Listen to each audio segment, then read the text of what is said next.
পেঁপে দিয়ে মাটন রান্না অনেকেই শুনেছ, কিন্তু পেঁপে দিয়ে যে চিকেন রান্না করা যায় সেটা কি শুনেছ কখনো?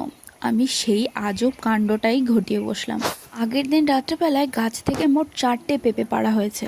পেঁপে দিয়ে কি খাবো করে বাবা পরের দিন যেই না চিকেন এনেছে, ভাবলাম চিকেন দিয়েই পেঁপেটা রান্না করা যাক। মা বলল এটা করিস না, দুটোই নষ্ট হবে। কিন্তু সত্যি বলতে খেতে কিন্তু দুর্দান্ত হয়েছিল। বিশ্বাস না হলে নিজেরাও বাড়িতে তৈরি করে দেখো। তবে পেঁপে কিন্তু কষিও না, ঝোলে পেঁপে দিয়ে দিও, তবেই হবে। মা এখানে ডাল আর উচ্ছে ভাজা করেছিল, আমি সেটা প্রথমে খেয়ে নিলাম। তারপরে পেঁপে দিয়ে চিকেনের তরকারিটা খেলাম, ভীষণ ভালো লাগছিল। প্রথমে মাকে দিয়ে দিলাম, তারপরে আমি নিলাম। বোন যেহেতু এখানে পেঁপে খায় না, তাই বোনকে পেঁপে ছাড়াই চিকেন দেওয়া হলো। আর বেশ ভালো হয়েছিল খেতে। ভিডিওটা ভালো লাগলে like, comment, share and subscribe করে দিও। টাটা।